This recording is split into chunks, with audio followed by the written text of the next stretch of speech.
What up everybody, it's AJ and welcome back to another Clair Obscur Expedition 33 video here. And this one, I want to go over the Luminas that I would focus on getting as I had just gotten done with the game. I had just completed the game, the story is completed and everything, and so I wanted to go over all the Luminas that I prioritized in my playthrough, and hopefully this will help guide you guys on your playthrough and what Luminas to maybe focus on more than the others. We're going to be going through each section here. We got the offensive, the defensive, and the support ones.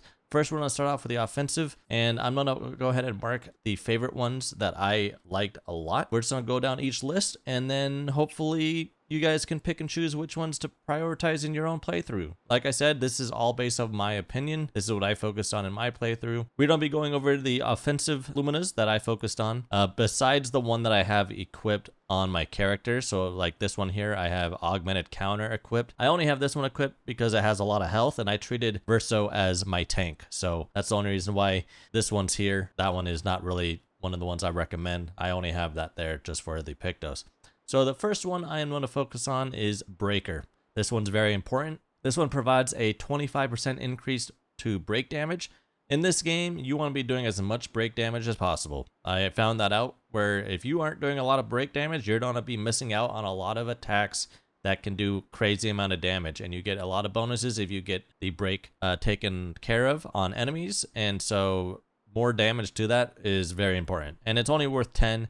This one's a must-have. For Maelle, I made her do a lot of fire damage and stacking burns, and so I always had critical burn on. This basically increases the critical chance on burning enemies by 25%. This is priority because of my exact build, but because Maelle was doing a lot of fire stacks, having a higher critical chance when attacking burning enemies was really important. It's not really a must-have, but it's a nice thing to have if you're doing a burn build. If you're not, you may not need to do this. You could possibly use it for any other type of attack that you're doing. Painted power is a must-have. This one is literally a given. You have to have this. If you're not going to have this, I don't know why you're not having this equipped. It is a must. You have to have this, especially after Act 2. Like, you have to have this on. This is a guarantee. You must have it. Don't even think about not having this on. You need to be doing damage over 10,000 to take care of some enemies later on in the game. I don't even have to explain this one even further. You basically unlock this and it's a must-have. Don't even worry about it. Any of the SOS's Luminas are kind of personal preference. It's not really anything important here. I have these on primarily just because I add the extra points. And if I ever take a hit, having that little extra buff, if I get below 50% health on any of these SOS Rush, SOS Power, I find them pretty you know, not really anything crazy. Now, Augmented First Strike is a must-have, I feel like, because if you're going to be attacking first, which you can easily do a lot in this game, more damage on the first hit is just a plus. You want to be doing as much damage as possible right off the bat, and sometimes you're able to kill an enemy in the first hit, so might not have this. Again, because I am focusing on a burn build, basically having an increase on break damage on burning enemies, I felt like that was necessarily important. Okay, so this is where it gets really good. There's a series of Luminas that if you pair them together, you can do an insane amount of damage, I found, and so I'll get into that later on. But Greater Powerful is very good. Okay, I saw my damage increase by a lot when I had this on, and I find this one to be pretty important. So I'd highly recommend this one. Roulette is literally like the best Lumina in the game, I think, because over with all the other buffs that you're going to be having on, the negation of having 50% of your damage taken is ultimately worth the risk because you have the higher chance after more hits to get 200% more damage. So the 200% damage on the next hit makes up for the missed damage you did on anything that's hit 50%. So, and with a bunch of other things added on to your character, you're just gonna be missing out on a lot of damage if you don't have this equipped. You get it at the casino located in Gestural Village right here. That's where you need to go, and you talk to the casino guy in there. If you answer his riddle, he will give you the roulette Lumina, and it is really good. I highly recommend it. Staggering attack is something I figured would be pretty good as well. It's only worth 1 point, and if you don't have any AP and you have to do a base attack, just having more damage on your base attack is pretty good. It's pretty much a freebie. I added that on there. Auto Rush is another one I figured is really important. Like I said, there is a combination of Luminas that if you have them together, it will do really well. So auto rush with greater powerful, you will see will be really good. So I recommend this one once you get it, and it's only worth 10, so it's not that bad. Critical break, again, if you have a high crit rate, which if it's above 60% and you get a lot more crits later on, 25% increased break damage is a plus. You need to have that, especially if you're trying to get break damage built up as fast as possible. Really good. Immaculate, I like this one a lot because if I'm doing a lot of first attacks and if enemies are not able to hit me as I get the parry system down and everything, just having that plus of 30% damage is insane. And that helps out a lot with roulette. So that is just amazing right there. I like that one a lot. And then teamwork. If all your allies are alive, you get an extra 10% damage increase. Really good. There you have it. So those are the Luminas for the offensive side that I chose during my playthrough. There's a couple other ones that I sometimes switched up, which would be inverted affinity. Basically, you get a 50% increase at the start of your round for 3 turns. However, you just can't heal yourself. If you heal yourself, you take damage. But if you're able to manage that pretty well, I find that really nice. And I actually have this equipped on Lune because she is my nuke. She does basically the most amount of damage out of everybody, and since she is a healer anyway in some form, I can easily manage the damage that I may take if I am inverted affinity. So yeah, this is the only character I have it on. Now going on to the defensive side. So one of the first ones I would recommend is Sweet Kill. Basically you recover 50% of your health on killing an enemy. That's a plus. It makes it so you don't have to heal your characters as much during a fight, so that's pretty good. Solidifying, I like this one a lot. It's a nice safe measure to have. If your character gets hit for a lot of damage, it automatically gives them 2 shields to make it so that they can last longer. Really good. And then auto shell. Auto shell, you must have this one for a combination that you can do with the later things that you can have. Basically, you want to make sure you have auto shell, you want to make sure you have auto rush, and you want to make sure you have greater powerful, because there will be another thing that you can add that goes together with all this, and it'll just all give you an insane amount of buffs, and it's just so nice. Again, SOS shell, not really important. It's kind of like if you want it. And then anti-blight is only there because of certain enemies at the end of the game. Blight sucks, and I didn't want him to be dealing with blight, so that's why that's on there. But if I wanted to, I would probably change this out to any of these other ones, auto regen or anything like that.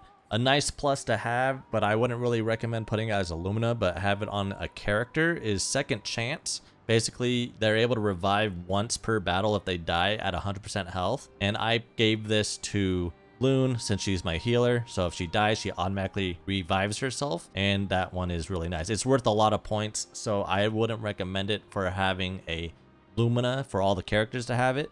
That would be really good if you were able to, if you had a lot of points, but I would not. I'll just give it to one character and let her have it. The base stats on this one is actually pretty good on the Pictos, so that is the other one that I would recommend there. Other than that, pretty basic right here. Once I knew I had shields involved with my characters, I didn't really have to worry about any healing things, so not really that big of a deal. So that's what I had for defensive, and that's what I would recommend there. Now for the support ones, this is where it gets really good. Okay, so we have greater powerful, right? You have auto shell, you have auto rush, right? Now what makes this all come together? You ready for this? You ready for this? It is, oh, I have it equipped on him as a Picto, so that's why I couldn't find it. But it is powerful on shell. Okay, you apply powerful when you're applying shell, right? So there's a combination of Luminas that basically combine to be able to give you a really good buff. You can also get another one added on that gives you AP for having auto rush. And that is, if I can find it here, it is energizing rush. Basically, you get 2 AP on applying rush. So by having auto rush, auto shell, you're getting powerful and 2 AP plus greater powerful. So that is 4 Luminas in sync to each other. That just gives you an insane amount of buffs. Really good. So I would highly recommend combining those if you can, and they're not worth a lot. You got 10, 10, 10, and then with one of them able to wear an item with powerful on shell, which is also worth 10. So you're actually able to negate it and make it just worth 30 points instead of 40 if you want. That's what I did for him, and he's basically a pretty powerful, solid tank that I made, and he rarely ever died.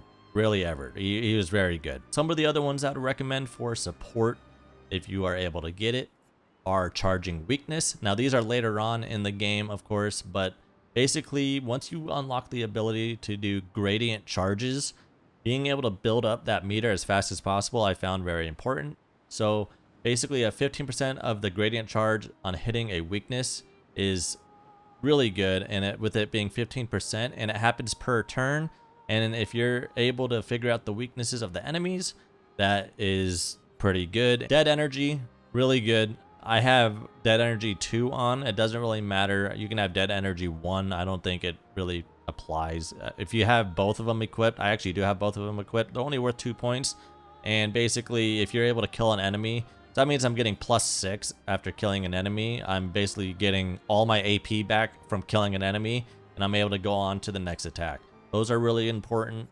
Cheater. Now this is basically what it is. This makes the game super easy. Now you don't need to have this. I have it on just because of some of the very high end level bosses that are insanely powerful and basically kill you in one hit. You are able to always play twice in a row at the start of a round, and you're able to do so many more attacks. You can go in and shoot everything that you can get, and then on your last one you can just use like an item to replenish all of the AP, and then on the next one you can go in and do a crazy attack. This is where it just makes the game really easy, and you're able to do way more damage with this if you want this on. So I would recommend this if you want to, but it's also not necessarily an item that you need to have equipped. But hey, they put it in the game, so why not use it, right? Now, energizing break. This one is really good if you're building up that break meter.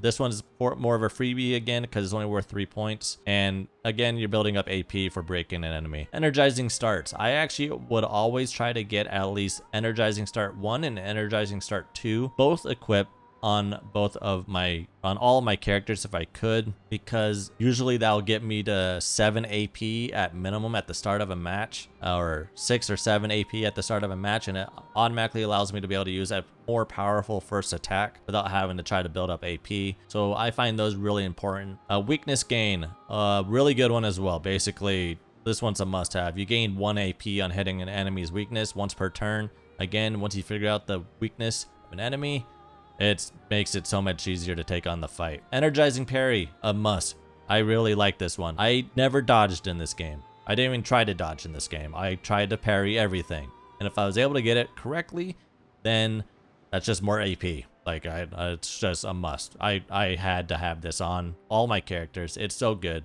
And I would not take it off for anything else. It's a must. Have to have it. And then charging critical. Again, if you have high crit rate on all of your characters, building up that gradient charge meter by 20% once per turn on any critical hit builds it up so fast. You're able to get the level 3 in like 2 turns. It's so good. I liked it a lot at the end of the game. Really good. And that is what I recommend for support. Now, for each character, it varies how you want to do your builds, but overall, these are the general ones I would recommend no matter what. She has the same ones: Breaker, Critical Burn, Painted Power, Staggering Attack, Teamwork, Immaculate, Powerful on Shell. Basically, it's going to be the same for all 3 of these characters, pretty much. Nothing really different here. However, she has a little bit more of a defensive thing because she doesn't really have a lot of defense, as you can tell. She's pretty weak on that regard. So I added more to her to help with shields, like base shield, solidifying, and then protecting tint to get more shells. And then she actually is equipped with cheater, so it doesn't have to go into her points. But again, it's the same stuff. She has auto regen as well. So that's what she gets. But it's basically the same between her and Verso. And then for Maelle, she's more focused on burning, like I said, so she gets breaking burn, but she also gets double burn. If you are going to be doing a burn build, double burn is a must. It basically doubles the amount of burns per times you do a burn attack. Really good. More damage when they're burned. Really good. So that's one I would recommend for that is there. But as you can tell, all of these are my favorites. I have them marked as favorites. She has very low defensive ones. She is my basically high attack person. She has very low defense. I didn't really focus on that, but she has a decent amount of starts. She has all 3 energizing starts so that she starts off around 8 or 9 AP the whole time. She has beneficial contamination, which gives you 2+ AP on applying a status effect. Again, since she's applying burn, more AP for me, you know. I'm probably a little overkill on AP, but hey, I don't really care. I just like having 9s on all my characters, no matter what I do. That's really what it's all about. So that's really basically what I have here. But other than that, she has the same things as everybody else. Pretty good. So that's all she has there. In terms of the skills that I have for each character, Lune, I have her with Elemental Trick and Elemental Genesis. That's my starter. She's my first one to attack all the time when I go into a fight, primarily because if I can get lucky with Elemental Trick and have her get that to get all 4 of her stains to be one color of each element, then I can go straight into Elemental Genesis and do a crazy amount of damage. But it all depends on if I am lucky with Elemental Trick. And then she has Hell. That's a really good fire damage, and I do that when there are a lot of stacks based off of Maelle's attacks, and also it does a lot of damage. It burns the hell out of certain enemies and does really good. Crystal Crush is my go-to for building up the break meter, and then Mayhem is the one that I use as well if I want to just clear out if I have a wrong color of stains. So that's what I use there. And then Revitalization for health, healing all the whole party. So that's what I have there, and I have her using the Scaverum. It has the highest. When I had it, it had the highest amount of power. So that's what I had there. Again, the Pictos, you can kind of change here, but I basically went off of their base stats. I didn't really care for the perks, but it just worked out this way. She has Cheater, and then she also has Second Chance, and then Greater Powerful. You can mix and match that based off of however you want to do your base stats or whatever perks you don't want to be using a lot of focus on. Because Cheater's very powerful, and so is Second Chance. So she is eating up a lot of the high Lumina point based Pictos.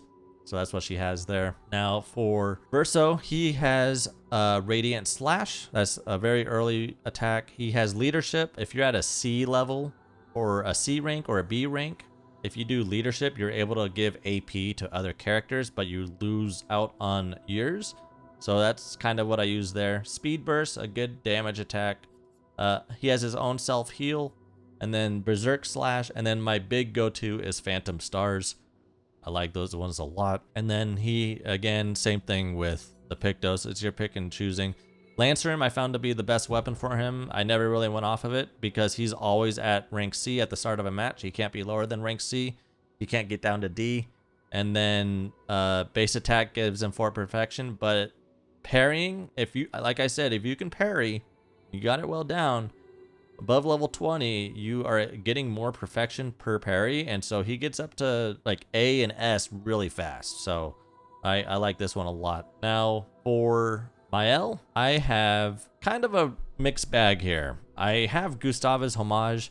This one I don't really use that much, but it's there just in case I'm dealing with somebody who's weak to lightning. Breaking Rules is a must-have, I feel like, because if you're dealing with a lot of enemies with shields, being able to get rid of every shield, regardless of however many that they have, this is a must-have. I like this skill a lot. Phantom Strike is my starter. Because I have so many Lumina points given into giving her a lot of AP at the start of a match, she's able to attack every enemy really fast, and it does a lot of damage. Rain of Fire is my stack builder, and then it's also doubled because of the Luminas that I just mentioned before. Burning Canvas does more damage based off the amount of stacks that are on the character, but it also builds stack as well. So like I said, this is her fire stuff. And then Payback is her big ultimate when to break an enemy. So that's what I have there. I try to give a character at least one big move that does a break ability, like it's able to break the enemy. So that's hers. So there you have it. That's basically those 3 main characters that I focus on. Unfortunately, I didn't really focus on her, Maelle, or on Monaco. So didn't really care for them. Once I found this combo working out, I never really changed it. So this is how my matches started pretty much. Look at all those buffs. Just look at all those buffs.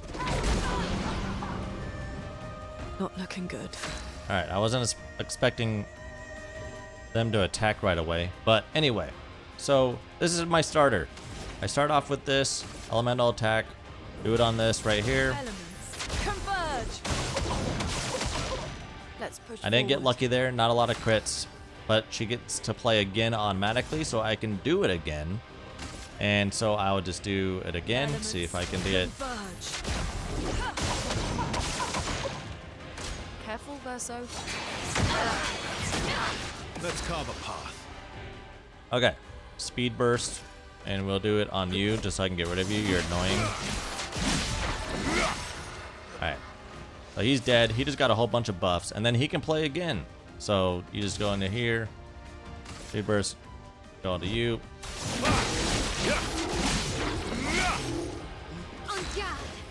Now, the numbers are all over the place because of that roulette, but you can tell the big numbers are pretty crazy.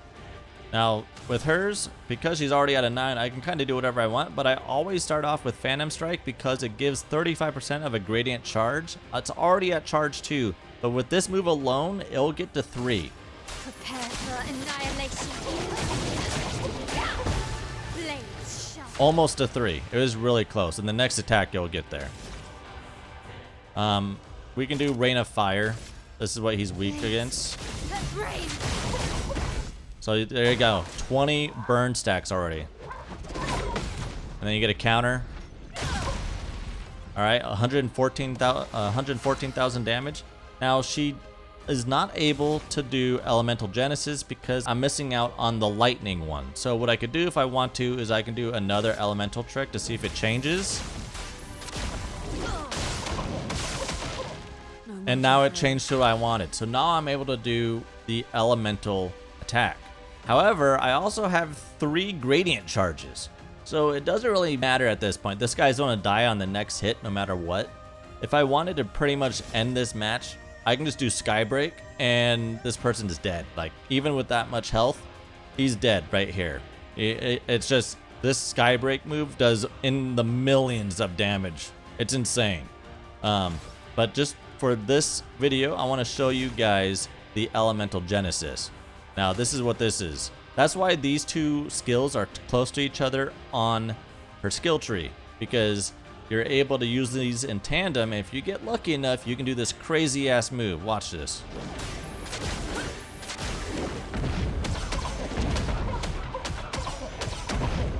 Look how much damage that did.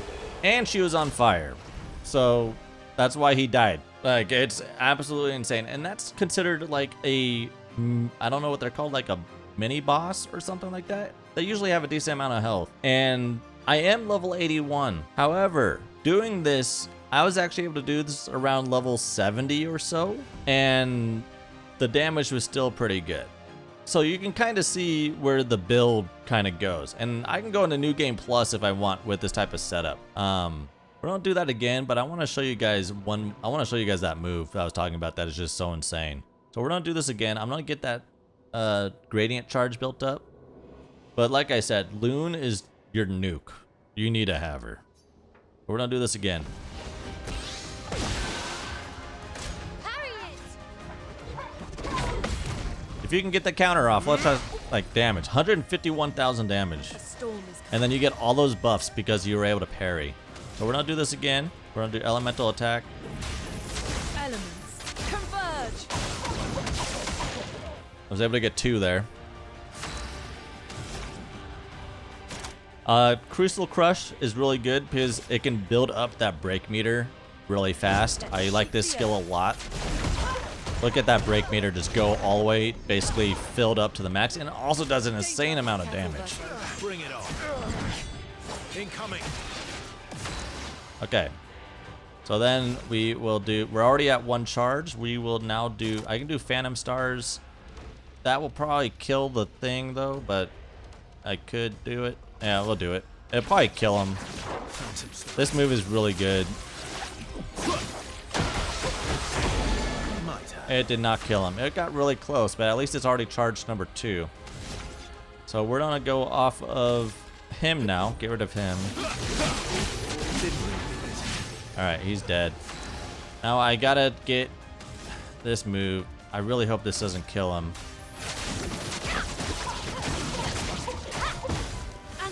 Alright, here we go. So now what I can do is, with her, I can do Gomage if I want. It would kill him, but I don't really care for that move as much. The move that I love the most in this game is Lune's. So Lune's. I can't even say. I don't know what her name is. Lune. It's French. It's probably Lune. I have no idea. So we will go ahead and just let's actually give her strong energy tint. Give that to you. All right. A storm is Watch this move. This move is just so cool. I love this move. doors of chroma. Open. Bam!